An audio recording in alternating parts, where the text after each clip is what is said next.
엘리야의 이야기가 이제 끝이 났습니다. 그래서 열왕기하 전체를 좀 이렇게 다루면서 솔로몬부터 이제 했잖아요. 그런 생각이 들었어요. 솔로몬 할 때는 솔로몬이 너무 이제 넘사벽이잖아요. 넘사벽. 지혜롭고 뭐 잠언도 짓고 또 뭐 재산도 너무 많고 유능한 그런 왕이었잖아요. 그래서 이제 솔로몬은 욕하기가 되게 쉬웠어요. 솔로몬 그래 이 새끼 때문에 결국 이스라엘이 포로로 잡혀갔지. 결국 처음에 이걸 잘못 이 기초를 놓았지. 뭐 이런 여러 생각들이 막 들었거든요. 그래서 이제 욕하기가 쉬웠는데 아합으로 넘어오면서 이게 남 얘기가 아닌 거야. 아합이 이 성경에 나타난 가장 악한 왕 중에 하나잖아요. 가장 악한 왕 중에 하나인데 이 아합과 나의 모습이 굉장히 오버랩이 되면서 되게 자존심이 상하는 거야. 나는 아합과는 달라야 된다고 생각했는데 오히려 내가 솔로몬과 나를 동일시하고 있고 아합은 진짜 악한 놈이라고 생각했었는데 뜻밖의 친근한 인물, 우리 주변에서 늘 만날 수 있고 어떻게 생각하면 한국교회 대부분의 그리스도인들이 닮아 있는 그런 모습이 바로 아합의 모습이었다. 그게 되게 충격적으로 제게 다가왔던 것 같습니다. 여러분은 그렇지 않습니까? 아합이 우리였구나, 아합이 나 자신이었구나, 이런 생각들을 하면서 이제 보게 된 그런 본문이었습니다. 하나님은 그 어두운 시대, 정말 이 엘리야가 살아갔던 시대는 특별하게 어두운 시대였잖아요. 특별히 더 어두운 그런 시대였는데 하나님께서는 이런 시대에 엘리야라는 예언자를 택하셔서 더욱더 빛나게 하십니다. 그래서 성경에는 엘리야가 일으킨 기적들만큼 이렇게 놀라운 기적을 베푼 사람들은 나타나지 않습니다. 그러니까 엘리야의 기적이 가장 많이 나와요. 그 다음에 예수님의 기적이 이제 엘리야의 기적보다 더 많이 나와요. 그러니까 엘리야는 구약에서 그 아주 많은 기적을 일으켰던 그런 선지자였어요. 그러니까 하나님이 시대가 어두울수록 이렇게 하나님의 사람들을 사용하셔가지고 더 빛나게 하세요. 그리고 그 기적들을 통해서 하나님이 살아계시는 것을 이제 증명해 보이시죠. 근데 여러분 아십니까? 다윗 시대는 단 한 번의 기적도 일어나지 않았다는 것을 아십니까? 예. 그래서 이제 성도들이 하나님의 말씀을 따라 신실하게 살아갈 때는 교회 안에 이적이나 기적이 별로 일어나지 않습니다. 그런데 이제 시대가 어두워지면 어두워질수록, 시대가 정말 깜깜할수록 밝은 빛이 필요하잖아요. 빛나는 게 필요하잖아요. 그때 하나님께서 누구를 보내시냐면 엘리야 같은 사람을 보내셔서 그 시대를 아주 이렇게 밝게 빛나게 하십니다. 그런데 우리가 알아야 되는 게 있어요. 뭐냐 하면 아합 시대에 그렇게 많은 이적들이 일어났었잖아요. 그죠? 하늘에서 불이 떨어지고 막 이런 놀라운 일들이, 이제 죽은 아이가 살아나고 정말 그 역사상 일어날 수 없었던 그런 일어나지 않았던 그런 일들이 엘리야를 통해서 일어났는데 그 기적을 보고 사람들이 하나님께로 돌아옵니까? 안 돌아와요. 예. 여러분, 우리도 있잖아요. 보면 신앙생활 하면서 그런 생각할 때 많거든요. 하나님이 기적을 한번 보여주시면 내가 하나님을 정말 성실하게 섬기고 살 수 있을 것 같다. 하나님 특별한 어떤 역사를 해주세요. 이렇게 기도드릴 때가 많잖아요. 특별히 모태신앙들, 그냥 미지근하지만 또 그렇다고 참지도 않고, 그렇다고 뭐 세상으로 막 나가지도 않아. 그죠? 그러면서 악한 세계를 늘 동경하고 있는, 클럽에서는 무슨 일이 일어나고 있을까? 뭐 이런 모태신앙들 있잖아요. 그 모태신앙들. 이 모태신앙들의 마음에는 그런 게 한번 딱 나타나면 내가 되게 잘 믿을 거라고 생각해요. 그 착각이에요. 예. 하나님이 그 놀라운 기적을 봐도, 제가 목회만 33년, 34년 되잖아요. 그런데 뭐 수련회 때 이제 하나님 만났다 그러고 막 하나님 기적을 체험하고 그랬던 사람들이 꾸준히 신앙생활을 하느냐, 꾸준히 제자로서의 삶을 사느냐, 아니었어요. 예, 결국 자신의 습관대로 돌아가는 거예요. 자식의 습관대로.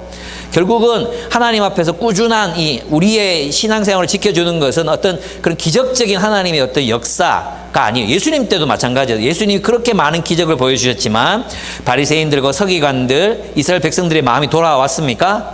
안 돌아와요. 그럼 누가 돌아왔어요? 예수 그리스도의 말씀에 귀를 기울인 사람들. 예수 그리스도의 말씀이 정말로 그런가? 그래서 종용이 나와 물어 가로되 물어 이르되 이렇게 하는 주님의 말씀이 무슨 뜻인지 알고 싶어하고 그 말씀을 따라 살아갔던 사람들, 그들만 제자로 남았지 기적을 경험하고 뭐 떡을 먹고 막 이렇게 그것을 본 사람, 죽은 사람이 일어나는 걸 봤다고 해서 그들이 예수 그리스도의 제자가 되지 못했다는 걸 여러분이 기억하셔야 됩니다. 그것은 표적으로서 하나님이 살아계시다는 그 어두운 시대에 비춰주는 빛이에요. 그것은 보조적인 도구이지, 그런 기적과 이적들이 우리 신앙을 강하게 만들어준다든지, 그런 기적과 이적들이 우리 신앙생활을 계속 유지시켜준다든지, 그럴 수가 없어요. 아시겠습니까? 중요한 건 뭡니까? 말씀을 따라 사는 것입니다. 주님의 말씀에 반응하고 말씀에 귀를 기울이고 그 말씀을 따라 사는 사람들만 하나님 나라의 백성으로 삶을 지켜갈 수 있습니다. 여러분 그 이사야서 이제 강해했을 때 그 기억나십니까? 이사야서에 보면 이사야서 50장에 이런 구절이 있습니다. 제가 너무너무 이 말씀이 너무너무 좋아요. 제가 한번 읽어보겠습니다. 주 하나님께서 나를 학자처럼 말할 수 있게 하셔서 지친 사람을 말로 격려할 수 있게 하신다. 아침마다 나를 깨우쳐 주신다. 내 귀를 깨우치시어 학자처럼 알아듣게 하신다. 주 하나님께서 내 귀를 열어 주셨으므로 나는 주님께 거역하지도 않았고 등을 돌리지도 않았다. 여러분 이사야는 예언자로서의 삶을 살아갈 수 있었어요. 그죠? 살았어요. 근데 그가 그렇게 살아갈 수 있었던 비결이 뭐라고 말합니까? 그의 귀를 열어서 하나님께로부터 계속해서 들었기 때문이다. 이렇게 말하는 거예요. 하나님 나라의 삶이 뭡니까? 결국은 우리 하나님 나라의 삶이란 지친 사람을 격려하는 거잖아요. 지친 사람을 이렇게 세우는 게 하나님 나라의 삶이지 않습니까? 그러면 누가 그 지친 사람들을 격려할 수 있을까? 누구겠습니까? 다 지쳐있어. 포로로 잡혀가서 고생하고 있는데 안 지친 사람이 어디 있습니까? 모두가 다 지쳐 있습니다. 모두가 코로나로 또 다 지쳐가고 있습니다. 이런 상황 속에서 누가 하나님 나라의 백성답게 지친 사람을 격려하는 삶을 살아갈 수 있을까요? 하나님께 귀를 여는 사람이에요. 하나님께 귀를 열고 그 음성에 귀 기울이는 사람들, 그 음성이 계속해서 들리고 아침마다 그 말씀이 깨달아지고 하나님 말씀이 이렇지, 이 사람들이 그 지친 백성들 사이에서 우뚝 솟아나 일어나 예언자처럼 하나님의 말씀을 전합니다. 그리고 하나님 나라의 역사는 바로 그 말씀을 간직하고 지키고 듣고 간직하고 전파하는 말씀의 사람들을 통해서 하나님 나라의 역사는 계속해서 이루어져 간다는 것입니다. 기적이 아니에요. 이적이 아니에요. 그렇기 때문에 이 열왕기서에서 계속해서 열왕기서 저자가 말하는 게 뭐예요? 이 이스라엘의 역사를 하나님 나라의 역사로 만들어가는 사람들 누구라는 것입니까? 하나님의 말씀을 듣고 간직하고 그리고 전파하고 전수하는 사람들, 그들을 통해서 하나님의 나라는 중단됨이 없이 그 역사, 그 종말을 향해 그 계획과 목적을 이루기 위해서 달려간다는 것을 본문이 우리에게 가르치고 있는 것입니다. 아멘. 예, 하나님 나라를 살아가는데 특별한 능력이 필요한 게 아닙니다. 예, 하나님 나라를 살아가는데 어떤 특별한 이적들이 나타나야지 하나님의 이름이 증거되는 게 아닙니다. 누가 하나님 나라 역사를 이어간다고요? 하나님의 말씀에 귀를 기울이는 사람들입니다. 여러분 약한 시대에 하나님이 누구를 일으키십니까? 여러분 아합이 어떤 선택을 했죠? 아합은 본문에 보면 아합은 이전의 왕들보다도 더 심하게 주님께서 보시기에 악한 일을 행했다라고 기록하고 있습니다. 아합은 조상들의 죄를 아주 가볍게 뛰어넘습니다. 그리고 이제는 뭐 바알을 예전의 왕들은 바알을 심적으로 섬겼다면 이 아합은 공개적으로 아합은 바알의 신전을 만들고 제물을 갖다 바치고 또 아세라의 신상을 만드는 이런 극악무도한 짓을 합니다. 하나님과 언약을 맺고 하나님의 백성이 되기로 했던 이스라엘이 이제는 세상보다 더 악한 세상이 되고 말았습니다. 바로 아합이 그 길로 이스라엘을 이끌었던 것입니다. 근데 우리는 이렇게 생각하면 그래 아합이 정말 나쁜 놈이지 이렇게 생각한단 말이에요. 그죠? 나는 우상 숭배는 안 해. 우리 집에 바알 신상 없거든. 우리 집에 아세라 신상 없거든. 나는 절에 가서 절하지 않거든. 난 점쟁이한테 가서 묻지 않아. 그러니까 나는 우상숭배자가 아니야. 이렇게 생각해요. 그죠? 근데 팀 켈러가 쓴 내가 만든 신이라는 책 있잖아요. 그 책을 꼭 읽어보지 않아도 우리가 알 수 있는 게 뭡니까? 우상숭배란 다름이 아니라 세상의 가치에 굴복하는 거예요.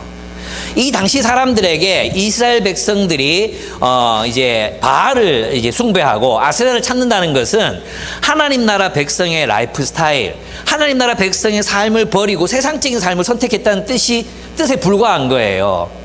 우상숭배자가 다른 사람이 어떤 사람이 우상 되는 게 아니라 어떤 특별한 사람이 우상숭배자가 되는 게 아니라 그 당대의 세상적인 가치, 그 당대의 세상적인 가치에 굴복해서 하나님 나라의 가치를 버리고 세상적인 가치에 굴복해 살아가는 사람들을 우상숭배자라고 하는 것입니다.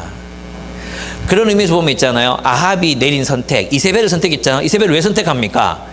이세벨은 시돈의 공주잖아요. 시돈의 공주. 시돈에는 항구, 정말 그 당시에 가장 훌륭한 항구가 있었어요.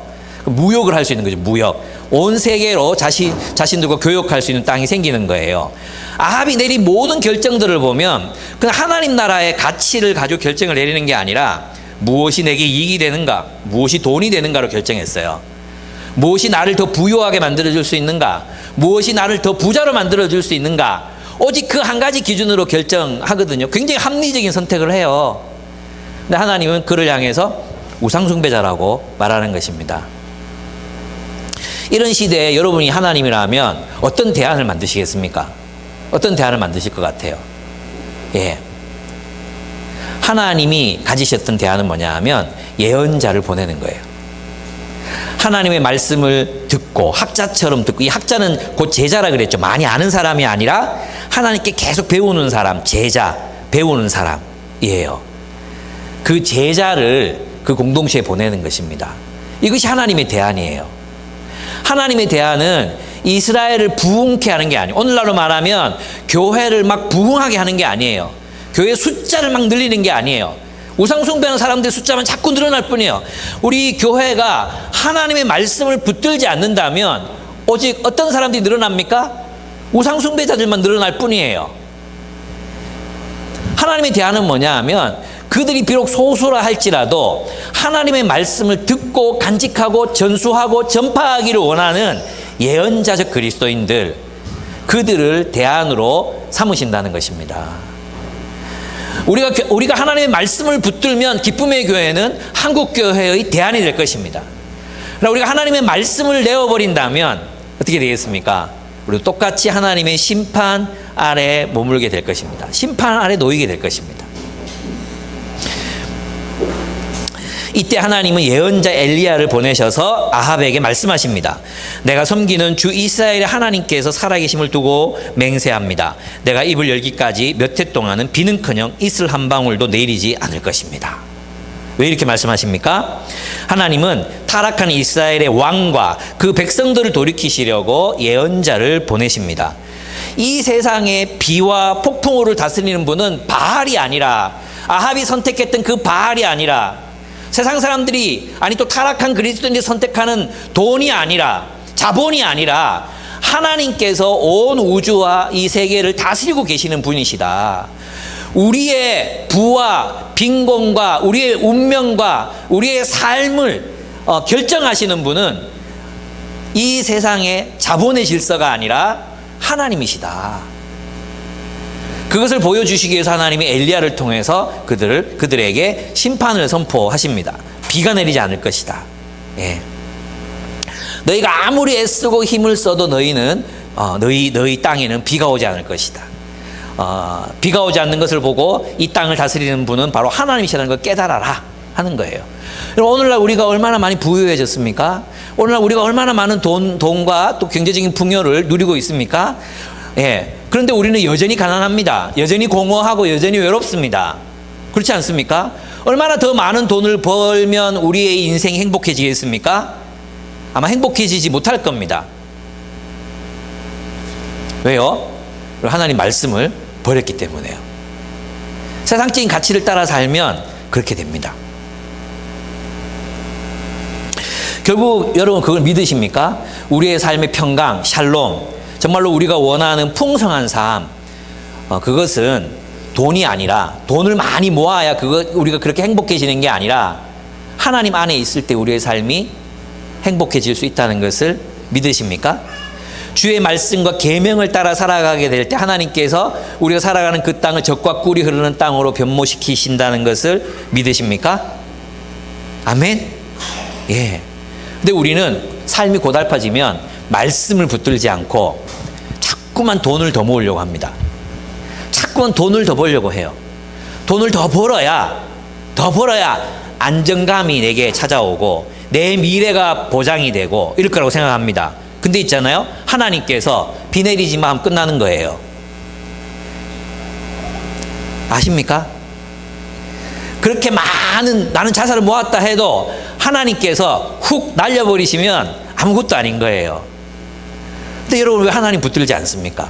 우리 하나님 믿는다고 말씀하시면서 왜 하나님 붙들지 않습니까? 하나님 붙드십시오. 하나님이 여러분의 미래이고 하나님께서 여러분을 사랑하시고 우리가 하나님의 길을 걸을 때 하나님께서 그 보상으로 샬롬, 평강을 우리에게 주시는 거예요. 그 결과로 우리가 신실하게 하나님의 길을, 하나님의 말씀을 따라 살아갈 때 그 결실로, 그 열매로 평강이 우리에게 주어지는 거예요. 돈이 아니에요. 돈이 여러분을 절대로 안전하게 지켜줄 수 없어요. 여러분의 직장이 여러분을 절대로 안전하게 지켜줄 수 없어요. 이거 붙들면 내 삶이 지켜지겠지. 절대로 그렇지 않습니다. 하나님의 말씀을 따라 신실하게 사는 사람의 삶을 하나님이 지키시고 보존하시고 그리고 그들을 보호하십니다. 여러분, 그렇습니다. 하나님이 예언자들을 통해서 말씀하시는 동안에는 아직 희망이 있습니다. 이게 무슨 뜻인지 아시겠습니까? 네. 여러분, 하나님의 말씀이 들릴 때, 하나님의 말씀이 깨달아질 때, 그때까지는 희망이 있는 거야. 하나님의 말씀이 들리고 깨달아지고 내 양심의 가책이 되고, 그죠? 그리고 말씀이 막 힘이 되고 이럴 때는 우리가 희망이 있어요. 희미하게라도 주님의 음성이 들린다면 하나님이 우리를 포기하지 않으셨다는 증거이거든요. 그런데 하나님이 끝이라고 말씀하실 때가 있어요. 그때 언제인지 아십니까? 하나님이 침묵하실 때입니다. 하나님이 내게 아무런 말씀도 들려주시지 않아요. 깨달아지지 않습니다. 말씀을 자꾸만 멀리하고 싶습니다. 말씀을 무시하게 됩니다. 옛날에는 하나님의 말씀 때문에 내 가슴이 요동치고 하나님 나라에 대한 비전으로 내 머리가 가득하고 그 이상을 보고 주님의 나라, 하나님 나라라는 그 비전에 사로잡혀서 갔었다면 이제 그것이 더 이상 하나님의 말씀으로 인해서 내 안에서 역동이 일어나지 않을 때 우리는 하나님의 버림을 받고 있는 것입니다. 그러나 하나님의 말씀이 들려오는 순간까지는 아직도 하나님 나에게 기대를 걸고 계신 거예요. 하나님이 아합에게 엘리야를 보낸다는 건 무슨 뜻이에요? 너에게 아직 희망이 있어, 이런 뜻이에요. 너에게 아직 희망이 있어. 그래서 하나님이 막 심판 선포하고 나서도 아합이 이렇게 옷 째고 이렇게 막 불쌍하게 다니니까 아합이 겸비한 것을 보는 하나님 얼마나 기뻐하십니까? 예, 여러분 있잖아요. 우리 자녀들 키워보면 아시잖아요. 네 칸 맞는데 너 이러다가 맞아 진짜 때린데 이렇게 말할 때는 때릴 마음이 없어요. 빨리 잘못했어요, 바꿀게요 이렇게 하면 못 때리거든요. 근데 빨리 눈 안 까나. 니 계속 이러면 진짜 맞는데 이러면 그때 안 돌이키면 결국은 맞는 거예요. 하나님이 아합에게 엘리야가 너 심판이다, 너 당신 전쟁에서 죽을 거다, 막 이제 기근이 온다, 막 이렇게 얘기할 때는 하나님이 아직도 정말로 아합을 멸망시킬 계획이 없으신 거예요. 돌이키면 돼요. 돌이키면 되나요? 가짜로 이렇게 해도 하나님이 그거 진짜로 봐주시잖아요. 아합이 겸비한 것을 보느냐? 얼마나 기뻐합니까? 하나님께서. 하나님이 아합마저도 포기하지 않으시고 말씀하실 때에는 희망이 있습니다. 근데 하나님의 말씀이 들려오지 않아요. 하나님의 말씀이 깨달아지지 않아요. 그럼 우리에게는 하나님이 우리를 떠나셨다는 증거예요. 내가 하나님을 멀리하고 있는 게 아니라 나는 포기했어, 이렇게 되는 거예요. 여러분, 누가 하나님의 그 예언자와 같은 삶을 살아갈 수 있습니까? 여러분, 이사야서 50장에서 제가 읽어드렸죠. 한 번 더 읽어드리겠습니다. 주 하나님께서 나를 학자처럼 말할 수 있게 하셔서 지친 사람을 말로 격려할 수 있게 하신다. 끊임없이 하나님 나라의 삶은 지친 사람을 격려하고, 하나님 나라를 위해서 살자 격려하고 일으키고, 또 우리 이렇게 힘을 내자, 우리가 이렇게 침륜에 빠져 있으면 안 돼, 일어나야 돼, 이렇게 그럴 수 있는 이 힘을 가지는 사람, 하나님 나라에서 끊임없이 살아갈 수 있는 사람은 누구인가? 아침마다 나를 깨우쳐 주신다. 내 귀를 깨우치시어 학자처럼 알아듣게 하신다. 주님께서 내 귀를 열어주셨으므로 나는 주님께 거역하지도 않고 등을 돌리지도 않았다. 누가 이 험난한 세상 속에서 하나님 나라의 길을 끝까지 걸어갈 수 있는 사람입니까? 그 귀를 열어 하나님께 기울이는 사람, 하나님의 말씀을 듣는 사람, 그가 있다면 여전히 우리에게는 희망이 있는 것입니다. 예, 여러분이 그런 사람이 되기를 축복합니다. 하나님의 말씀이 들리고 계십니까? 아멘 좀 하면 안 됩니까? 이럴 때? 예, 다시 한번 묻겠습니다. 하나님의 말씀이 들리고 계십니까? 아멘. 아멘. 이야, 이 아이가 아닌데. 어쨌든 여러분이 어제 보내주신 그 스승이나 감사 편지를 보고 제가 여러분 지금 이렇게 해도 용서하도록 하겠습니다. 예. 두 번째, 그냥 이제 하나님이 결국 이제 이 시대를 향해서, 오늘 말씀이 제목 우상의 시대와 엘리야 그리고 하나님이거든요. 이 우상의 시대에 그럼 하나님께서 어떻게 일하시는가 하는 거예요. 악한 시대를 바로 포기할 수 있잖아. 이스라엘 이제 다 타락했구나. 이제는 저 이탈리아 사람들을 내 백성으로 삼아야지. 이렇게 할 수 있잖아요. 또 저 우리 코리아 고려 민족을 우리 백성으로 삼아야지. 이렇게 다 포기할 수도 있잖아요. 근데 그렇게 안 하십니다. 그죠? 예언자를 보내십니다. 예언자를 보내시는 한 이스라엘 희망이 있다 그랬죠. 근데 나중에 예언이 끊기게 되면 희망이 없는 거예요. 그래서 아모스에 보면은 사람들이 하나님 말씀을 찾기 위해서 하나님 말씀 없는 베델 뭐 이런 데 있잖아요. 지금 우상숭배 지역이 되어 있는 그 지역들에 가서 하나님 말씀 자꾸 들으려고 한단 말이에요. 근데 그들이 기갈이라 물이 없어서 기갈이 아니라 하나님의 말씀이 없어서 기근이 될 것이다. 그게 하나님의 심판이란 말이에요. 하나님 말씀이 없는 게 심판이에요. 정말 숱한 유튜브 설교자들이 있고 숱한 게 있지만 정말 하나님의 말씀을 듣지 못하는 우리들의 삶이 바로 하나님의 심판 아래 놓여 있다는 것입니다. 그러니까 여러분, 말씀에 귀를 기울이는 삶을 살기로 선택하셔야 돼요. 하나님께 기도하셔야 돼요. 하나님, 요즘에 저한테 왜 말씀 안 해주세요? 왜 옛날처럼 제 귀에 속삭이지 않으세요? 하나님, 왜 저에게 이 말씀으로 막 제 가슴을 흥분시키고 하나님 나라를 꿈꾸게 하시고 그 나라를 위해서 달려가게 하셨던 그 말씀을 왜 저에게 더 이상 말씀하지 않으십니까? 다시 속삭여 주십시오. 내가 못 알아듣거든 소리쳐서 알게 해 주십시오. 고함을 질러 주십시오. 내게 주님의 말씀을 들을 수 있도록 주여 내 귀를 열어 주십시오. 이 기도가 우리의 기도가 되어야 된다는 것입니다. 저도 이제 이 사역하면서 있잖아요. 지칠 때가 있잖아요. 지칠 때. 근데 제가 이제 23살 때부터 사역했단 말이에요. 지금 올해가 제가 55인지 6인지 나이가 들면 나이를 잘 모르겠어. 66년생이 오늘 몇이에요? 55인가요? 55이구나. 그 23년 동안 33년 동안 사역했잖아요. 33년 동안. 근데 이렇게 돌아보면 제게 슬럼프가 없었던 것 같아요. 그냥 막 이렇게 힘들어가지고 뭐 사역을 포기하고 뭐 이런 적이 진짜 한 번도 없어요. 지친 적은 있어요. 또 좀 약간 낙심한 적은 있어요. 실망한 적은 있어요. 예, 격리 기간 동안 아무도 문자를 보내지 않을 때, 이럴 때 좀 실망스럽고 마음이 속상하고 이렇긴 했지만 그것이 저로 하여금 사역을 포기하게 만들거나 그러지는 않았어요. 왜 그랬을까 생각해 보는 거예요. 왜 그랬을까요? 목회자니까 설교를 해야 되잖아요. 강해 설교야 또. 주제 설교가 아니야. 늘 강해를 해야 돼. 하나님 말씀을 만날 수밖에 없잖아. 그러니까 다시 힘을 얻고 또 힘을 얻고 그렇게 또 살아오고 했던 것 같아요. 예. 그게 저의 비결. 우리 제 스승님도 보면 이렇게 뭐 슬럼프가 없거든요. 이렇게 지금 와서 이렇게 생각해 보면, 야, 그때 진짜 힘들었겠다. 월급도 없었지. 그 뭐 좋은 학벌, 뭐 또 정말 부자시셨거든요. 그런 어떤 좋은 가정적인 배경, 사모님 또 서울대 영어교육과 출신이잖아요. 정말 잘 나갈 수 있는 그 모든 걸 다 포기하고 내려와가지고 대학교 들어갈 때마다 교대에서 맨날 쫓겨나고 그리고 동아리 등록도 안 돼 있고 애들은 또 이 사람 누구냐고 의심하고 막 이런 상황들이 계속 있는데도 불구하고 끊임없이 그렇게 살아가셨던 모습을 생각하면 아, 정말 대단하셨구나 이런 생각이 들어요. 그분도 슬럼프가 없었어요. 늘 누군가를 위로하고 격려하고 이랬지. 이분이 힘드셔가지고 뭐 저처럼 뭐 왜 격리 기간에 문자 안 보내서 이런 분이 아니거든요.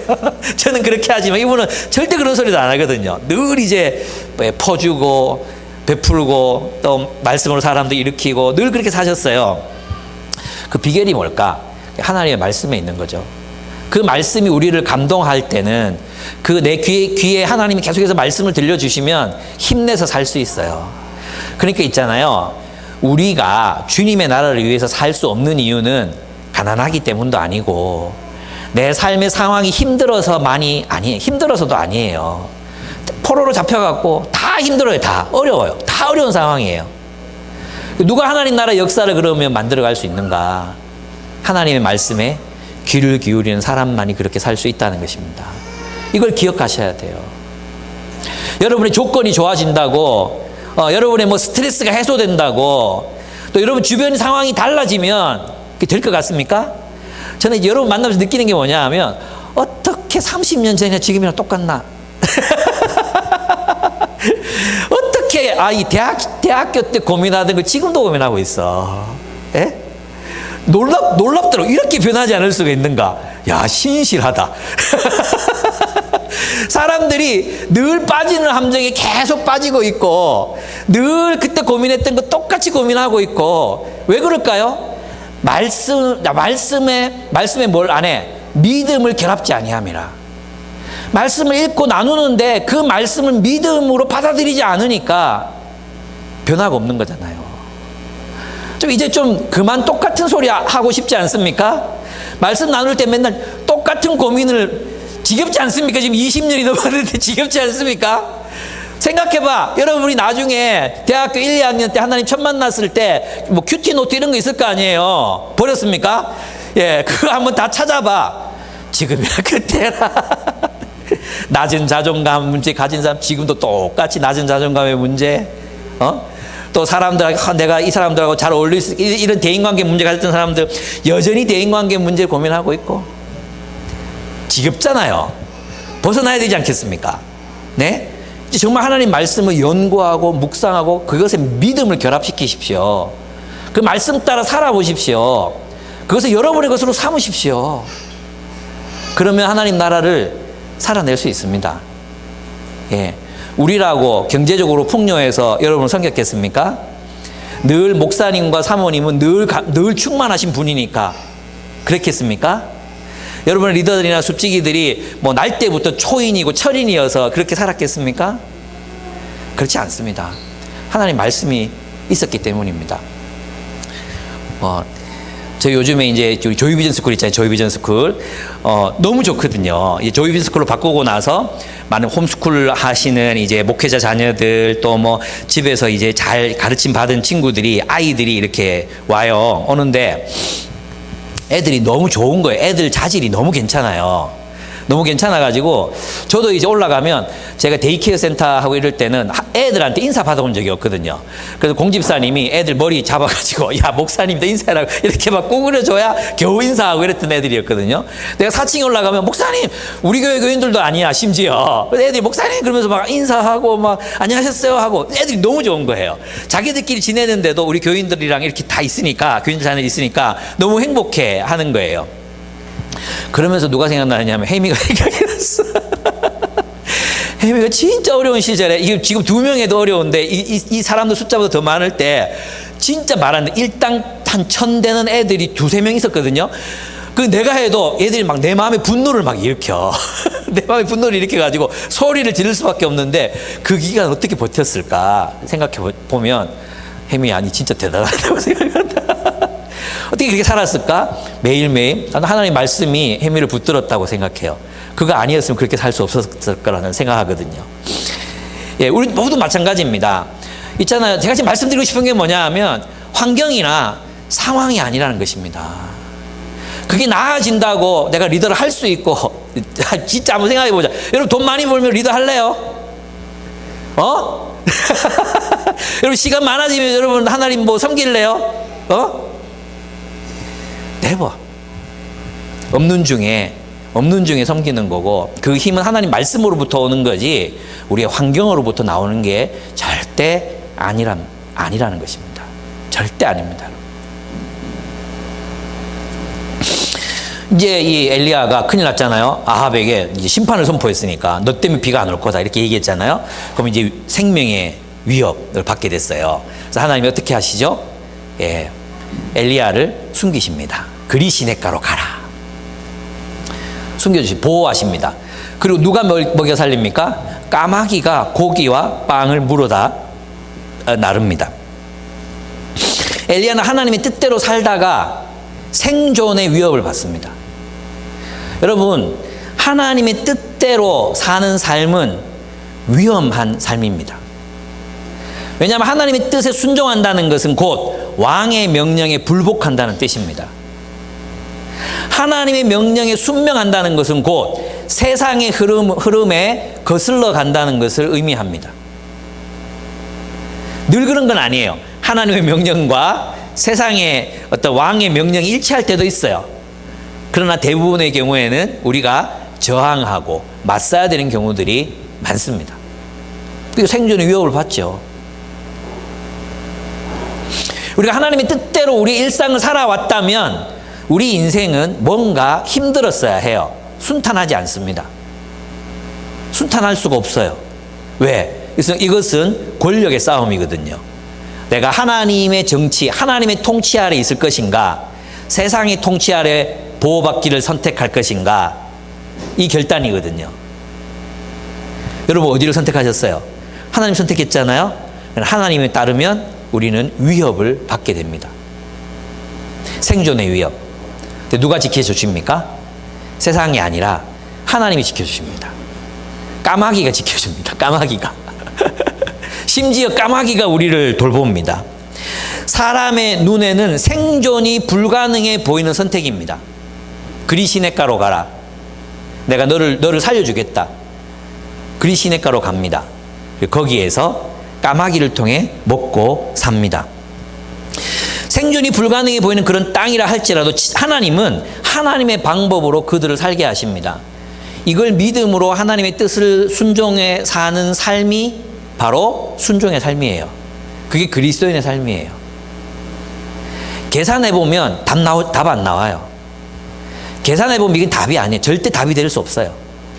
미친놈들만 그런 결정을 해요. 그죠? 아무것도 없는 광야에 가가 그 광야에 시냇가에 있으면 먹고 살 수 있대요. 집도 절도 없는데 절이라도 있으면 절밥이라도 먹지. 그런데 가가지고 내가 너 살려줄 거라고 얘기해. 그럼 여러분 가겠습니까? 제게는 부자 친척이 있습니다. 거기 가면 안 되겠습니까? 이렇게 말하지 않겠습니까? 제가 어디 취직하면 그래서 좀 살 수 있는데요. 그렇게 말하지 않겠습니까? 하나님이 그리 시냇가로 가라. 하나님이 좀 웃기는 게 뭐냐 하면 가뭄이 되는 3년 동안 비가 안 온다 그랬거든요. 3년 동안 비가 안 온다 그랬는데 시냇가로 가래요. 시냇가 물도 마를 거 아니에요. 근데 그리로 갑니다. 까마귀 때문에 먹고 삽니다. 근데 하나님의 심판 때문에 어떻게 됩니까? 모든 땅이 가물잖아요. 그러니까 하나님이 가라고 한 그 땅에서 또 가뭄이 듭니다. 하나님의 심판으로 하나님의 이 한국교회를 향한 또 세상의 교회들을 향한 심판으로 코로나를 보내셨습니다. 하나님은 그 코로나로부터 우리를 보호해 주시는가? 아니에요. 그리 시냇가가 하나님의 심판으로 말미암는 가뭄 때문에 말라갔듯이 우리의 삶도 하나님이 보내신 이 심판 코로나 때문에 우리의 삶도 메말라갈 수 있다는 것입니다. 우리도 예외가 될 수 없어요. 우리도 똑같이 하나님의 심판 아래에서 위협을 느낍니다.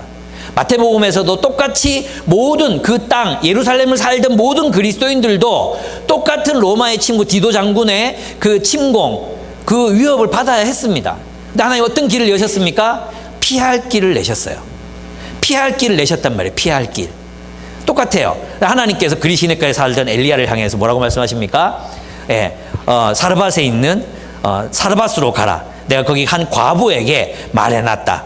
가면 네가 먹고 살 수 있을 거다. 그랬죠. 엘리야의 마음에는 아마 부자 과부. 유산 많이 받고 남편 죽은 부자 과부에게로 보내시겠구나. 그렇게 생각했을 거예요. 그죠? 근데 갔는데 어떤 과부를 만나게 하십니까?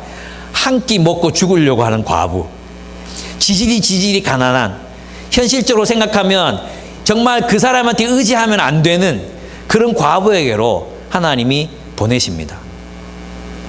과부는 어떤 선택을 합니까? 엘리야가 또 나타나서 정말 파렴치한 요구를 합니다. 파렴치한 요구. 과부가 뭐라고 말했어요? 이제 한 끼 내 아들과 함께 요리해 먹고 이제 죽으려고 합니다. 그랬는데 그거 너희들 먹지 말고 내도. 이게 얼마나 파렴치한, 여러분 같은 양심을 가진 사람들이라면 그래요? 그랬을 거예요. 그죠? 그래요? 아니 먼저 드시고 그럼 죽으세요. 그리고 나는 다른 과부를 찾아볼게요 하고 갔을 거야. 안 그랬으면 잘못 왔구나 이렇게 생각했을 거예요. 그죠? 근데 엘리야가 뭐라고 말합니까? 그 요리를 나에게 먼저 해서 주라. 그럼 하나님이 너를 먹여 살릴 것이다. 과부는 그 말씀에 순종합니다. 어떻게 됩니까? 예, 과부가 그 기근을 배부르게 견딥니다. 아들이 죽었는데도 다시 살림을 받습니다. 누가 그렇게 살게 하셨습니까? 누가 생존이 불가능한 땅에서의 삶에서 그 삶 속에서 누가 그녀의 삶을 지키셨습니까? 하나님이 지키셨습니다. 이것이 여러분 하나님의 나라를 살아가는 우리들이 지향해야 될 삶인 거예요. 네, 하나님 나라 어떤 나라라 그랬어요? 부자가 가난한 자를 먹이는 나라가 아니라, 물론 부자가 가난한 자를 먹이죠. 그게 아니라 꺼져가는 심지가 또 다른 꺼져가는 심지에게 기름을 내어주는 삶, 그게 하나님 나라의 삶이에요. 우리가 부유하고 돈이 있어서 가난한 자를 섬기는 게 아니에요. 없지만 없는 중에 섬기는 거예요. 저도 마이너스 통장에서 몇백만 원 내서 제가 누굴 도와드렸어요. 예, 제가 돈이 있어서 섬기는 게 아니에요. 예, 돈이 생길 거란 믿음이 있어서 섬기는 게 아니라 하나님이 하라고 하셨으니까 내가 이 정도 이자는 내가 감당할 수 있겠다 해서 내가 섬기는 거예요. 여러분, 코로나로 어려워진 사람들 여러분이 정말 적극적으로 참여해 주셔서 너무너무 감사합니다. 우리가 가진 것이 많아서가 아니잖아요. 우리는 하나님 나라가 무엇인지를 보여주고 있습니다. 없는 중에, 정말 없는 중에 여러분들이 없는 중에 이렇게 내서 또 누군가를 살리고 누군가를 섬기는 삶을 선택하셨어요. 하나님이 여러분의 곳간을 채우실 줄 믿습니다. 아멘? 이거 믿어야 돼요, 여러분. 여러분 느헤미야처럼 기도하세요. 하나님, 내가 없는 중에 주님 섬겼거든요. 이거 황금 보이시죠, 하나님? 내가 없는 중에 이거 섬겼거든요. 하나님 나 채워주셔야 돼요. 나 부자 만들어주세요. 기도하세요, 여러분. 예, 들어줄지는 모르겠어요. 그거는 하나님 마음이고 내가 확신할 수는 없지만 내가 많은 사람의 삶을 보고 느끼는 게 있어요. 우리 주변에 있는 많은 사람들의 삶을 보고 느끼는 게 뭐냐 하면 그렇게 베푼 사람들의 삶을 하나님이 절대 눈 감지 않으시더라고요. 하나님 채워주셨어요. 여러분의 삶도 하나님이 채워주실 것을 저는 믿습니다. 제가 사실 있잖아요. 요즘에 제가 이렇게 돈 광고를 많이 하잖아요. 제가 막 기쁨과 즐거움으로 막 하는 것 같잖아요. 그렇지 않아요. 부담이 되는 거예요. 얼마 전에 한번 모금했는데 또 모금을 해야 돼. 내가 이게 너무 부담이 돼서 아직 여러분에게 알리지 않은 모금 알리지 않은 게 몇 가지가 있어요. 몇 가지. 한 가지가 있어, 한 가지. 이거는 하나님이 나한테 돈을 주시면 이건 내 돈으로 해야지. 그러고 내가 마음 먹고 말아버린 게 있어요. 그래서 5월 말까지 주시면 내가 그거 내 돈으로 하고, 안 되면 그래 알리자 이렇게 한 게 있어요. 너무 부담되는 거예요. 그래서 이게 내 마음에 너무 부담이 돼가지고, 하나님 이게 맨날 내가 이런 얘기를 해야 됩니까? 내가 어제 이제 기도회 때 앉아서 기도하는데, 하나님이 제가 진짜 하나님 제가 이 가난한 자들을 섬기고 그 가정들을 돌봐주시고 다시 일어날 수 있는 힘을 주십시오. 막 그렇게 기도했거든요. 기도하는데 하나님이 제게 정말 강하게 성령으로 이렇게 임재해 주셨어요. 제가 여기서 기도하고 있었는데 하나님께서 제가 그렇게 말씀하시는 거예요. 네가, 그 말씀이 생각났어요. 우리가 가난한 자를 위해서 말을 하면, 가난한 자를 대변하는 말을 하면 사람들이 존경한다고. 근데 가난한 자들의 편에 서면 사람들이 너를 죽이려 할 것이라고. 그죠? 이게 누가 얘기한 거냐 하면 이제 로메로 주교가 했던 얘기거든요. 로메로는 가난한 자들의 편이 됐잖아요. 그래서 이제 결국은 당하거든요. 근데 그 말씀, 그 글이 생각이 나면서 하나님께서 내게 네가 가난한 자를 편들어줘서 고맙다. 네가 가난한 자들이 편이 되어줘서 고맙다. 주님이 말씀해 주셨어요. 진짜로. 하나님이 내 마음이 얼마나 크게 만지셨는지 몰라요. 얼마나 위로가 됐는지 몰라요. 그 말씀들이 있기 때문에 제가 끊임없이 이렇게 살아갈 수 있는 것 같아요. 예. 여러분, 우리 안에 가난한 자들이 있기 때문에 우리가 하나님 나라를 실현할 수 있습니다. 가난한 자들이 없다고 생각해 보십시오. 우리가 도와야 될 사람이 없어. 우리 가운데 가난한 자들이 있기 때문에 우리가 하나님의 나라를 살 수 있습니다.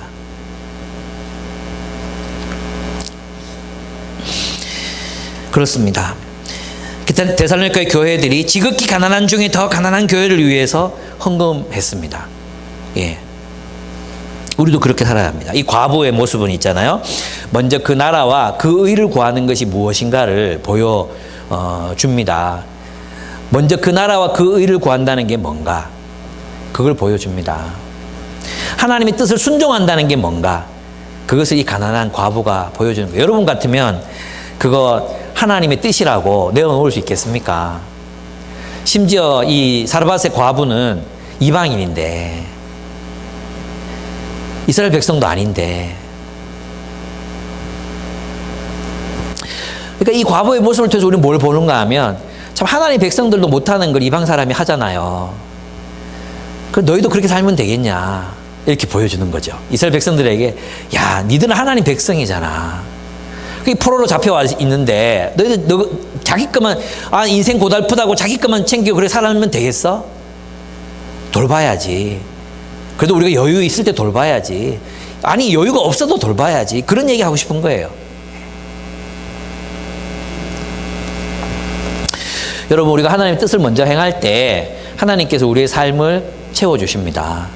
여러분, 그것을 여러분이 체험하면서 살아갔으면 좋겠습니다. 네, 세 번째, 하나님은 엘리야의 기도를 통해서 역사하십니다.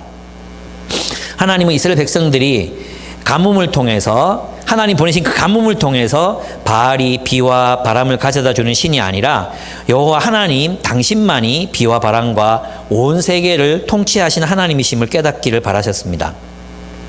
근데 3년이 지나도록 이스라엘 백성들이 하나님께로 돌아오질 않습니다. 대단한 사람들이죠. 예, 1년, 엘리야가 선포해서 비가 안 온대 이러면 1년쯤 지나서 이스라엘 백성들이 여호와 하나님이시여 이러고 있잖아요. 회개해야 될 거예요. 회개. 미스바의 대부흥처럼 다 모여가지고, 하나님, 우리가 잘못했습니다. 우리가 주님께로 돌아갑니다. 이렇게 해야 될 거 아니야. 그죠? 안 해.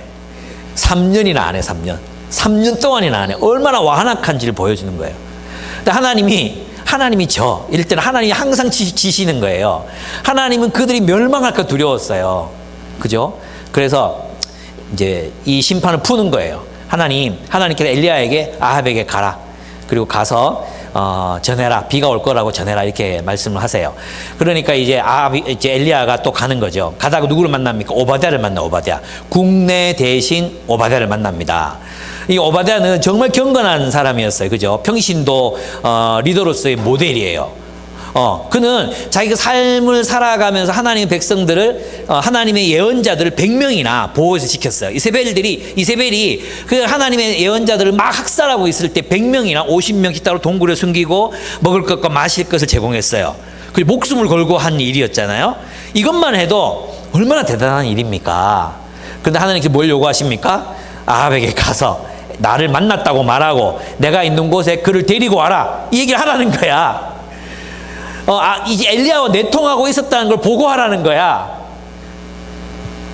오바댜가 나를 죽이려고 합니까? 내가 한 일을 모르십니까? 막 애원을 해요. 그러면 이제 엘리야가, 그래, 니 진짜 수고했는데 내가 너무 심한 걸 요구하는 것 같다. 그러면 딴 사람 찾아볼게. 이렇게 할 수도 있잖아요. 근데 가서 말하라. 이게 엘리야예요. 가서 말하라. 오바댜가 순종해서 갑니다. 오바댜에게는 아무 일도 일어나지 않습니다. 하나님 뜻을 행하는 사람 지키십니다. 때로는 죽기도 합니다. 예. 우리는 믿잖아요. 주님이 우리를 부활케 하실 것을 믿잖아요. 그래서 우리 죽음을 두려워하지 않는 겁니다. 그렇습니다. 오바댜가 이제 가서 말하니까 아합이 엘리야를 만나러 갔죠. 그리고 아합을 만나서 하나님이 이제 비를 내리실 거라고 말씀을 전합니다. 그리고 뭐 합니까? 아합에게 갈멜산에 바알 섬기는 450인, 그리고 아세라 섬기는 400인을 모아달라. 그리고 대결을 모아달라고 얘기해요. 그리고 그렇게 모은 이유는 뭐냐 하면 바로 거기에서 하나님의 기적을 보여주면, 하나님이 불로 역사하시면, 하나님이 불 가운데서 역사하시면 이스라엘 백성들의 마음이 주님께로 돌아올 거라고 믿었어요. 그래서 이제 엘리야가 거기 모이는 많은 이스라엘 백성들이 있고, 그 다음에 450명의 바알 사제들이 있고, 엘리야가 있고, 또 왕이 있잖아요. 그 이스라엘 백성들에게 먼저 물었어요. 이 기적을 이야기하기 전에 먼저 뭐라고 얘기합니까? 너희가 어느 편에 설지 결정해라 그랬는데, 아무도, 한 사람도 하나님 편에 서지 않습니다. 아무도 하나님 편에 서질 않아요. 엘리야가 말해요. 그러면 내가 이적을 보여줄 테니까, 하나님이 일어날 수 없는 일을 일어나게 하시는 것을 보여줄 테니까, 그럼 너희가 하나님을 따르겠느냐 조건을 걸어요. 그러니까 이스라엘 백성들이 그거 보여주면 우리 믿지, 이렇게 얘기해요. 그거 보여주면 우리가 하나님 따르지, 그렇게 말하는 거예요. 그래서 이제 엘리야가 이제 이 영적 대결을 벌이는 것입니다. 그죠? 그래서 먼저 바알의 선지자들 450명이 막 기도를 합니다. 기도를 했는데 안 돼. 엘리야가 놀리잖아요. 너희 신이 변소 같나 보다. 더 크게 두드려라. 너희 신이 잠깐 주무시나 보다. 깨워라. 너희 신이 여행을 떠나나 보다. 소리를 질러라. 그러니까 바알의 선지자들 어떻게 합니까? 자해를 하고 피를 흘리고 몸을 째고 막 그러면서 막 한마디로 말하면 지랄 발광을 하는 거예요. 그래도 역사하지 않습니다. 예, 다 물러가라 말하고는 뭘 했습니까? 엘리야가 이스라엘 백성들에게 돌 12를 가져와라. 너희는 하나님의 백성이다. 4동이의 물을 3번 붓습니다. 12동이의 물을 부어서 또랑을 만들고 늘러 넘치게 합니다. 너희는 하나님의 백성이다. 12돌, 12동이의 물, 너희는 하나님의 백성이다. 하나님을 선택해라. 그리고 엘리야가 무릎을 꿇고 하늘을 향해 기도합니다. 예. 무엇이 떨어졌습니까? 하늘에서 불이 떨어져서 재물과 제단과 돌과 흙을 다 태워버리고, 그리고 또랑이 흘러 넘쳤던 그 물들을 다 증발시켜 버렸습니다. 그리고 이스라엘 백성들에게 하나님 편에 서라. 그리고 바알의 예언자들을 죽여라고 얘기했을 때 그들이 하나님 편에 섭니다. 놀라운 일이 일어났습니다. 예, 이뿐만이 아닙니다. 엘리야가 이제 기도합니다. 7번을 기도해요. 저도 이제 어릴 때 여러분 그런 설교 많이 들어봤죠. 엘리야가 7번 기도했다. 간절히 기도했다. 하나님 들으셨다 그랬잖아요. 그래서 이게 무릎 사이에 머리를 넣으려고 저도 얼마나 애를 많이 썼는데 이게 안 들어가더라고요. 이게 무릎 사이에 머리를 넣으려면 도대체 얼마나 말라야 돼. 마른다고 이게 들어가나? 하여튼 그렇게 간절하게 기도합니다. 근데 여러분 아셔야 되는 게 있어요. 하나님이 엘리야의 기도를 들으신 이유가 뭡니까? 하나님이 약속하셨기 때문이에요. 하나님이 약속하셨기 때문에 우리는 기도할 수 있는 거예요. 하나님 뭘 약속하셨으니까 비가 올 거라고 약속하셨잖아요. 근데 우리는 이렇게 생각해. 하나님 하나님 비 온다 그랬다? 이러고 그냥 가. 하나님 비 온다 그랬으니까 기다려. 그럼 비 오면 내려가. 그러고 갈 수도 있잖아요. 근데 엘리야가 기도하는 거예요. 언제까지? 손바닥만한 구름이 올라올 때까지 기도하는 거예요, 여러분. 여러분 이게 하나님이 하나님 나라의 역사를 이루어가는 방식이에요. 하나님이 약속하십니다. 근데 누구를 통해 역사하십니까? 기도하는 사람을 통해 그 역사를 이루시는 거예요. 하나님이 약속하셨지만 그 약속이 진공 상태에서 그냥 성취되는 것이 아니라 그 약속을 믿고 기도하는 사람들, 그리고 7번이나 반복해서 간절히 기도하는 사람을 통해서 하나님께서 역사하신다는 것입니다. 그러므로 여러분 기도는 있잖아요. 그냥 우리 단순한 위로가 아니에요. 이루어지지 않지만 하나님이 너 기도 들으셨다 뭐 이런 게 아니에요. 기도는 긍정의 힘도 아니에요. 네가 간절히 원하면 우주의 기운이 너를 도와서 어떤 일을 이루게 그게 아니에요. 기도는 뭐냐 하면 하나님이 약속하신 것을 이루시도록 강청하는 것입니다. 그게 기도입니다. 하나님 뭘 약속하셨습니까? 하나님 나라를 약속하셨습니다. 하나님께서 예수님께서 뭘 약속하셨습니까? 먼저 그 나라와 그 의를 구하라. 그리하면 이 모든 것을 너희에게 더하시리라. 약속하셨지 않습니까? 그래서 기도하는 것입니다. 하나님, 내가 하나님 뜻대로 살다가 지금 공격에 처했습니다. 하나님 뜻대로 살다가 어려움에 처했습니다. 하나님 먼저 그 나라와 그 의를 구하면 이 모든 것 채워주신다고 약속하셨지 않습니까? 들어주십시오. 한 번 기도하는 것이 아니라 그 기도가 응답될 때까지 하나님을 붙들고 기도하는 것입니다. 하나님이 들으십니다. 하나님이 그런 분이십니다. 여러분, 하나님 나라 역사는 누구를 통해서 이루어진다고요? 기도하는 사람을 통해서 이루어집니다. 그러므로 낙심하지 말고 기도하기를 포기하지 마십시오. 하나님은 탈진한 엘리야를 또 일으키시죠. 갈멜산에서 그 놀라운 일이 있었습니다. 진짜 막 하늘에서 불이 떨어져서 그 물이 흥건한 게 아니라 물로 푹 쩔은 그 제단과 제물들을 다 불태우는 일이 일어났어요. 근데 이스라엘에는 아무 일도 일어나지 않습니다. 아합은 여전히 이세벨의 말을 따르고 있고 하나님의 백성들은 하나님의 나라를 위해 살 마음이 없습니다. 여전히 바알과 아세라의 땅에서 살아가기를 원합니다. 엘리야의 마음은 실패감으로 가득 찼습니다. 야, 이렇게까지 하나님 역사하셔도 돌아오지 않는구나. 나만 남았구나. 나만 남았다. 나 혼자 남았다. 그 실패감, 낙담한 마음으로 이제 로뎀 광야로 걸어 들어갑니다. 하룻길을 걸어 들어가서 로뎀 덤불 아래 들어가서 이제 하나님께 죽기를 구합니다. 하나님 차라리 죽여주세요. 나만 남았나이다. 너 뭐하고 있느냐? 내가 주를 위해서 열심히 정말 특심했지만 나만 남았나이다. 나도 나 하나 남았는데 나 죽이십시오. 네, 끝냅시다.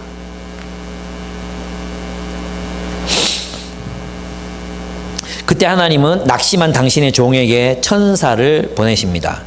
그리고 하나님의 백성들이 하나님의 말씀을 들었던 그 시내산에서 그를 만나 주십니다. 그래서 있잖아요. 여러분, 이건 여러분이 지치고 낙심했을 때 혹은 누군가가 지치고 낙심했을 때 여러분이 해야 되는 일이에요. 네 가지. 첫째 뭐냐 하면 함께 있어줄 사람이 필요해요. 함께 있어줄 사람. 그래서 있잖아요. 그 영적인 침체에 빠졌을 때 여러분 혼자서 해결하겠다고 그러면 안 돼요. 예, 천사가 나타나서 뭐 합니까? 잠들어 있었잖아요. 죽여달라고 그러고 잠들어 있었어요. 그죠? 천사가 나타나서 막 바로 찹니까? 바로 야 빨리 일어나 이렇게 하지 않습니다. 본문에 보면 어루만졌다 그래서 어루만졌어요. 예, 우리를 어루만져 줄 사람이 필요한 거예요. 예. 여러분이 낙심했어요? 혼자 해결할 수 없어요. 누군가를 찾아야 돼요. 예. 천사를 찾아야 돼요. 천사. 하나님 보내주실 겁니다. 여러분의 말을 들어주실 것입니다. 예. 그리고 두 번째 뭐 해야 됩니까? 푹 자야 됩니다. 푹 자야 돼요. 그리고 먹을 걸 먹어야 됩니다. 꼭 화려한 음식, 진수성찬이 아니라도 괜찮습니다. 누군가 나를 위해서 돌에 구운 따뜻한 빵과 신선한 물 하나면 우리의 영혼도 살아날 수 있습니다. 영적인 회복이 먹을 것을 통해, 친구를 통해 일어납니다. 그래서 있잖아, 바울도 뭐라 그랬어요? 감옥에 있을 때 누구를 데리고 오라 그러잖아요. 마가를 데리고 오라. 디모데 네가 속히 오라. 이렇게 말하잖아요. 여러분, 우리가 낙심하거나 힘이 빠질 때 필요한 게 뭔지 아십니까? 사람입니다. 사람을 찾는 것을 여러분이 그 영적이지 않다고 생각하시면 안 돼요. 내가 하나님과 해결해야지 그 사람을 찾아서 되겠어. 그게 아니라 여러분에게 그런 사람이 필요합니다. 하나님 엘리야에게 엘리사도 나중에 붙여주시잖아요. 그러니까 하나님 보내신 사람, 천사라고 인식해야 된다는 거예요. 제가 낙심할 때 제게 천사가 되어주는 사람들이 있습니다. 뜻밖의 사람들이 천사가 되어준다. 내가 기대했던 사람들, 얘들이 나랑 가해장 근거리 있었으니까 얘들이 나의 천사가 될 거야. 근데 대부분 실망하게 되고요. 뜻밖의 사람들이 나에게 천사가 돼서 찾아와 주실 때가 많았습니다. 그래서 제 영혼이 회복되고 다시 일을 해야지 이런 마음을 들게 하실 때가 많았던 걸 고백합니다. 두 번째, 잠과 휴식이 필요하다 그랬죠. 세 번째가 뭔지 아십니까? 하나님은 엘리야에게 이스라엘 백성들이 걸었던 광야를 걷게 하십니다. 어디에 도달하게 하십니까? 시내산, 이적이 일어났던 갈멜산을 떠나서 어디로? 시내산, 하나님의 율법을 받았던 시내산, 하나님이 빽빽한 구름 가운데 불 가운데에서 말씀해 주셨던, 그래서 이스라엘 백성들에게 말씀해 주셨던 그 시내산으로 가게 하십니다. 그리고 그곳에서 이스라엘 백성 전부에게 나타나셨던 것처럼 불 가운데에서, 바람 가운데에서 나타나십니다. 그리고 세미한 음성 가운데에서 나타나십니다. 말씀하십니다. 여러분, 하나님과 만나야 됩니다. 여러분, 우리가 영적으로 침체됐을 때, 또 여러분이 낙심했을 때 누구를 만나야 돼요? 하나님께 가야 돼요. 근데 여러분이 영적으로 침체를 겪고 있어. 그죠? 예. 리더 하기 싫어, 더 이상. 또 누가 리더로 세우려고 그러면, 저는 안 하려고 그래. 안 하려고 그래. 그죠? 그럼 뭐 합니까? 뭐 해야 회복된다고 생각하십니까? 대부분 하나님 만나러 가지 않아. 다 취미생활에 취미생활. 영적으로 막 탈진했다고 자전거 타러 가고, 네? 낚시하러 가고, 저를 말하는 겁니다. 낚시하러 가고, 탈진했다고 막 자기 하고 싶은 거 있잖아요. 막 미드, 중드, 영드 막 20편씩 다운받아 보고 막, 그렇게 하면 마치 우리의 어떤 스트레스가 해소되면서 영적으로 회복될 것 같이 생각하잖아요. 제가 해봐서 아는데 내가 대여를 낚아도 영적으로 회복되는 게 아니에요.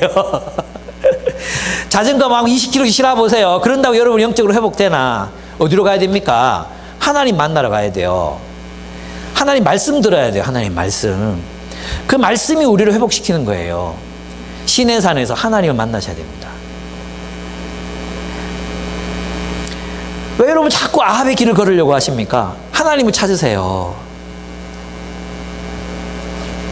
그리고 하나님 뭐라고 하십니까? 그에게 이제 다 포기했어요. 이런 사람에게 동굴에서 막 폭풍 보여주고 막 불 보여주고 막 돌 깨지고 막 그래도 안 나가잖아요. 그죠? 세면 음성으로 나가잖아요. 그때 하나님이 엘리야에게 뭐를 말씀하십니까? 새로운 사명을 주십니다. 그리고 가끔씩 저희 찾아와서 이제 저 리더 그만할래요. 이런 사람도 있잖아요. 나 이제 그만 섬길래요. 이렇게 할 수 있는 사람들 있잖아요. 근데 이제 하나님 그렇게 말씀하시는 분이 아니에요. 그래, 그동안 한 20년, 10년 수고했다. 그만 쉬어라. 이젠 너도 너를 위해 살아도 될 것 같다. 이제는 그래, 엘리야의 삶을 살지 말고 아합처럼 살아라. 하나님이 주신 거 누리면서 살아라. 하나님 그렇게 말씀하실 것 같습니까? 예? 한번 대답해 보십시오. 하나님이 여러분이 저 그동안 너무 고생하고 힘들었어요. 잠시 엘리야도 쉬잖아요. 잠시 쉴 수 있습니다. 근데 영적인 회복이라는 게 어떻게 완성됩니까? 새로운 사명을 주시는 거예요.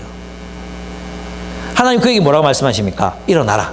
그리고 하사엘에게 기름 부어서 시리아의 왕으로 삼고, 예후에게 기름을 부어서 이스라엘의 왕으로 삼고, 엘리사에게 기름을 부어서 너의 후계자로 삼아라. 새롭게 할 일을 주십니다. 진정한 회복은 그냥 그저 쉰다고 일어나는 게 아니에요. 또 나 그만 이 정도 했으니까 하나님 나라 위해서 그만 살래요. 그리고 이제는 아합처럼 살래요라고 하는 게 그게 끝이 아니에요. 하나님께서 우리에게 새로운 사명을 주시는 거예요. 그 새로운 사명이 발견되고 하나님, 제가 이제 이것을 따라 살겠습니다. 이 새로운 사명을 따라 살겠습니다라고 나아가는 것이 회복이지. 그저 뭐가 여러분 회복이라고 생각하십니까? 진짜 회복이 어떻게 일어난다고 생각하십니까? 쭉 쉬는 사람들 있잖아요. 그죠? 캠퍼스 때 1년 딱 헌신하고 계속 쉬는 사람들 있어요. 그죠? 그때를 추억하면서, 그때 만났던 사람들 만나면서, 젊은 시절 2, 3년, 길어봤자 2, 3년 헌신해놓고는 지금까지도 그거 울고 먹으면서, 내가 그땐 주를 위해 살았지. 이러고 있는 사람들이 있어요. 꿈 깨십시오. 지금 여러분이 현실을 보십시오. 우리가 아합의 길을 걷고 있는지, 다윗의 길을 걷고 있는지, 여러분 스스로 판단하십시오. 그렇습니다. 이제 하나님께서 엘리야에게 말씀하셨잖아요. 내가 7천에 남겨뒀다 그랬어요. 그죠? 근데 이 본문에서 중요한 부분이 뭐냐 하면, 하나님이 그 다음에 다른 예언자들을 일으키십니다. 다른 예언자들을 일으키셔서 그들을 통해 일하게 하십니다. 이름도 안 나와, 이름도. 한 무명의 예언자가 아합에게 나타나서,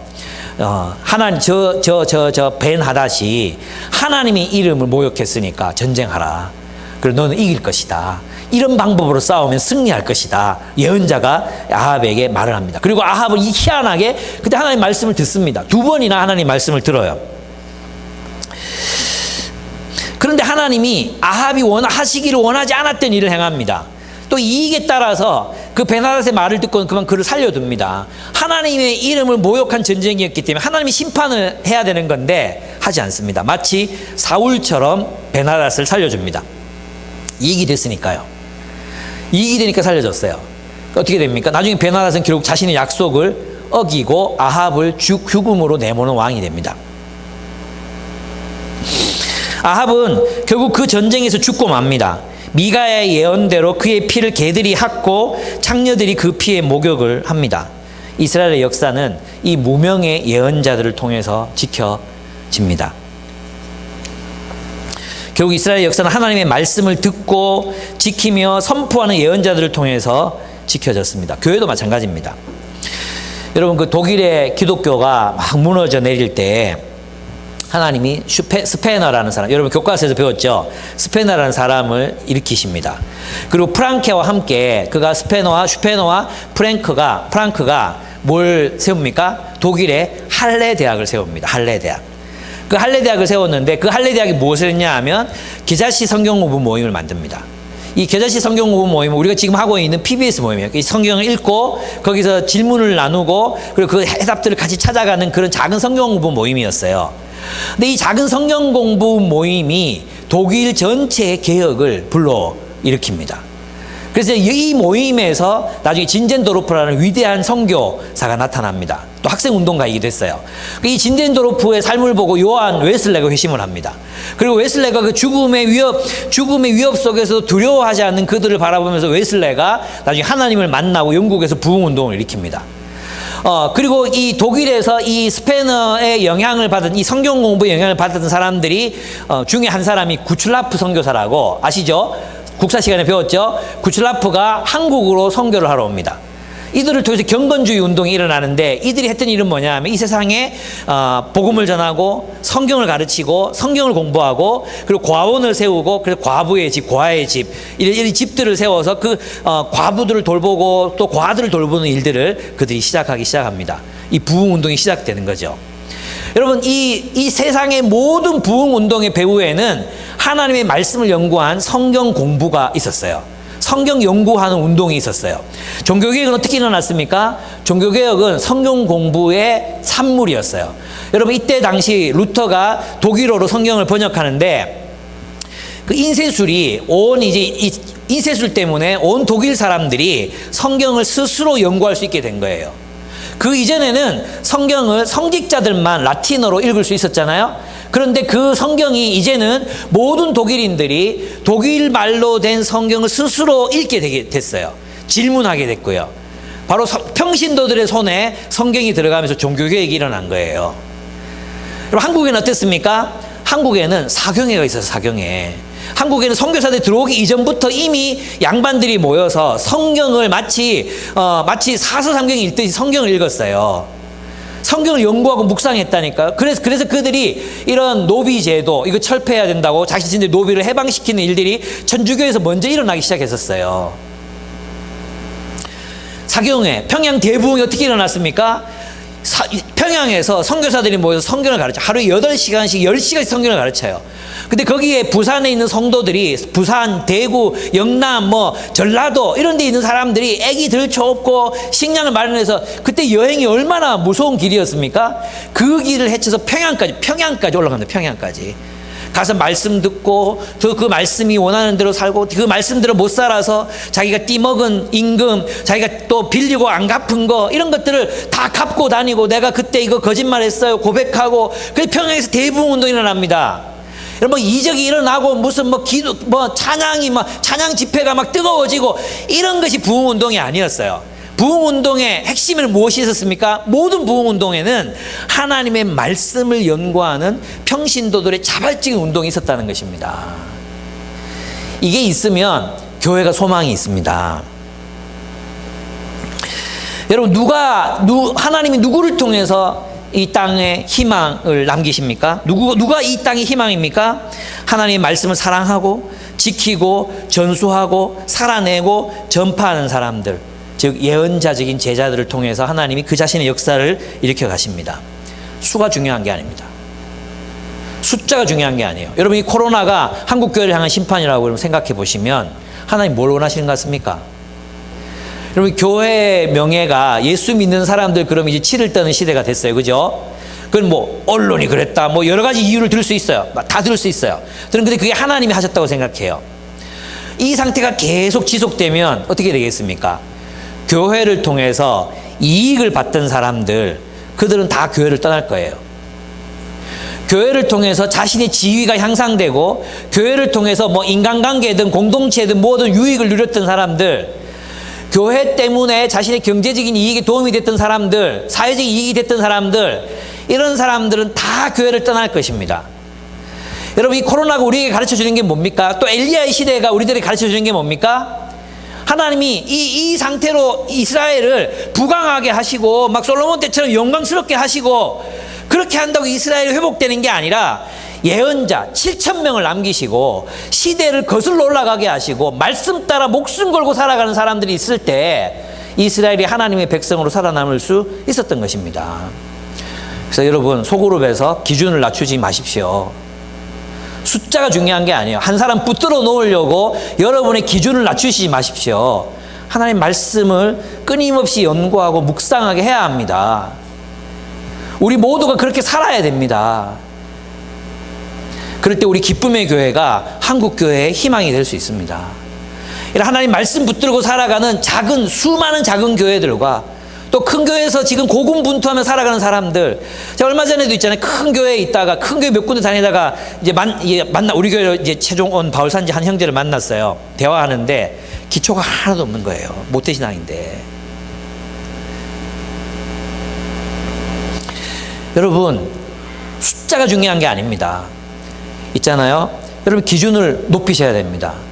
하나님 말씀을 스스로 연구할 줄 알고 그 말씀에서 답을 찾을 줄 알고 그리고 그 말씀이 하나님께서 말씀하신 그 말씀 따라 세상을 분별하고 승리해낼 수 있는 사람, 그런 사람을 기르는 것이 우리 교회가 세워진 목적이에요. 사람 하나 붙잡으려고 기준을 낮추지 마십시오. 우리가 이 기준을 강조하면 이 사람들 떠나지 않을까? 떠나도 좋아요. 괜찮아요. 그건 하나님이 알아서 하실 일이에요. 우리가 할 일은 그들을 사랑하는 것이지 우리의 기준을 낮추는 게 아니에요. 사랑하는 게 기준을 낮추는 겁니까? 여러분, 자녀들을 사랑한다면 자녀들을 향해서 뭐 바라는 게 있는데 그 기준을 낮추겠습니까? 그렇게 할 수 없습니다.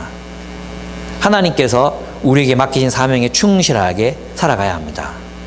그게 뭐겠습니까?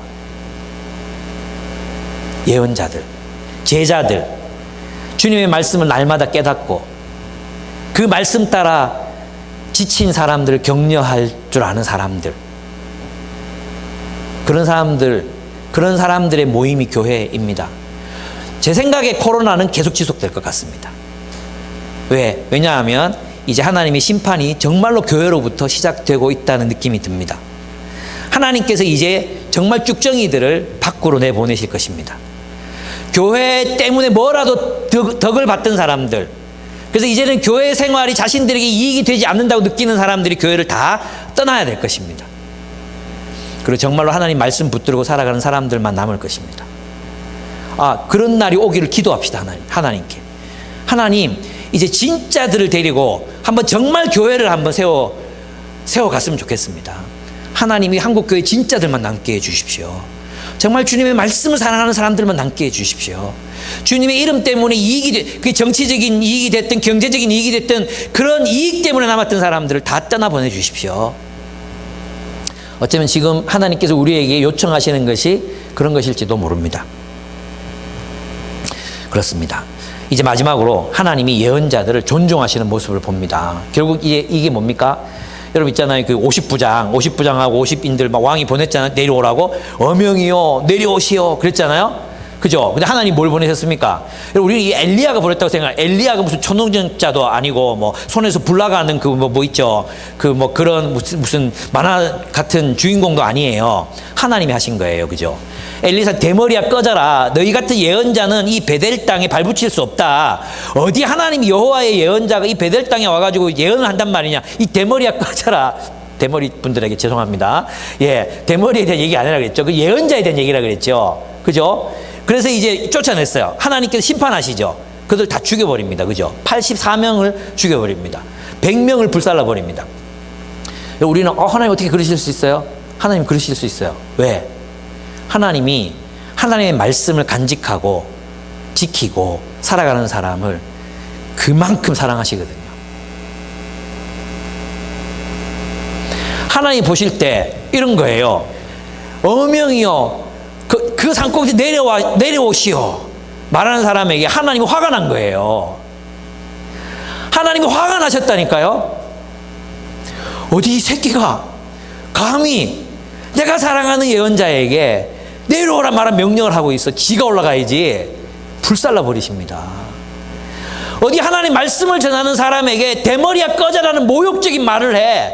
이 새끼들이 다 죽여버리겠어. 그게 하나님의 마음이에요. 우리가 하나님의 말씀을 듣고 간직하고 지키고 선포하며 살아가게 될 때 하나님 우리 얼마나 사랑하는지 아십니까? 하나님이 그런 사람들 얼마나 사랑하는가 하면 그 하나님의 예언자를 모욕하는 사람들을 다 심판해 버리실 만큼 하나님이 사랑하신다는 것입니다. 우리를 사랑하신다는 것입니다. 여러분, 하나님의 말씀을 간직하는 자를 하나님이 얼마나 소중하고 존중하게 여기시는지를 여러분 아셔야 됩니다. 하나님이 여러분 말씀 붙들고 살아간다 할 때 여러분 느끼실지 모르겠지. 그 말씀 붙들고 살아가는 여러분들을 얼마나 기뻐하시는지 모릅니다. 얼마나 존중하시는지 모릅니다.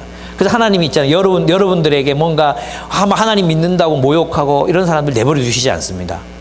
하나님이 그들 앞에서 여러분을 높이실 것입니다. 하나님 앞에 너희 하나님이 어디 있느냐, 예언자에 꺼져라, 하나님 말씀대로 산다는 거 그런 거 웃기는 일이야 라고 말하는 세상 사람들 앞에서 여러분들을 보기 좋게 높이실 것입니다. 여러분 잘하면 회오리 바람 타고 천국 갈 수 있습니다. 농담인 거 아시죠? 그럼 우리는 시체를 찾으러 가야 되겠지만 하나님이 여러분을 영광스럽게 하실 것입니다. 하나님은 여러분 어떻게 보시는가? 하나님이 엘리야를 이스라엘을 지키는 병거와 마병으로 봤잖아요. 엘리사의 눈에는 엘리야가 어떻게 보였습니까? 불말과 불병거로 보였단 말이에요. 여러분, 엘리사가 나중에 여호아스라는 왕 앞에서 엘리사가 죽어가고 있었습니다. 그때 이 여호아스가 엘리사에게 뭐라고 고백하는지 아십니까? 엘리야의 제자 엘리사에게 이스라엘을 지키는 병거와 마병이요, 아버지요, 이스라엘을 지키는 병거와 마병이요, 엘리야에게 했던 똑같은 고백을 합니다. 결국 우리가 있잖아요. 이 땅을 지키는 자가 누구냐? 하나님의 나라를 지키고 교회를 지키고 하나님의 나라를 살아가는 사람들이 누구냐? 하나님의 말씀을 간직한 사람들, 여호와의 말씀에 귀를 기울이고 그 말씀을 따라 사는 사람들에게 하나님께서 여전히 소망을 두고 계시다는 것을 여러분 기억하셔야 됩니다. 기준을 낮추지 맙시다. 하나님이 엘리야의 후계자로 엘리사를 세우십니다. 결국 있잖아요. 이스라엘의 역사를, 하나님 나라의 역사를 누가 이어가게 하십니까? 하나님이 하나님의 말씀을 간직한 사람들과 함께 하나님 나라의 역사를 이어가십니다. 하나님은 그 하나님의 사람들 어떻게 인정하십니까? 하나님 그들을 보호하시고 하나님 그 의인들의 길을 지켜주십니다. 그들을 파멸로 인도하시지 않습니다. 하나님 그들을 끝까지 지키시고 보호하시고 그들을 영광스럽게 받아주십니다. 그들의 삶이 의로웠다. 너희들 정말 잘 살았다. 그리고 모든 사람들 앞에서 그들을 인정하십니다. 이것이 그리스도인의 길입니다. 이 길은 세상으로부터 반대받는 길입니다. 이 길은 세상의 권력과 부딪히는 길입니다. 이 길은 세상의 상식에 위배되는 길입니다. 사람들을 보기에 미련해 보이는 그런 길입니다. 여러분, 이 아합의 길과 그리고 엘리야의 길 사이에서 어떤 길을 선택하기를 원하십니까?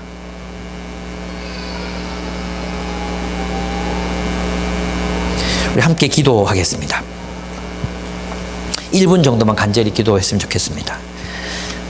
하나님, 내게 말씀을 들려주십시오. 내 마음이 주님의 말씀으로 끓어오르고 불타오르고 감동하던 때가 언제인지 모르겠습니다.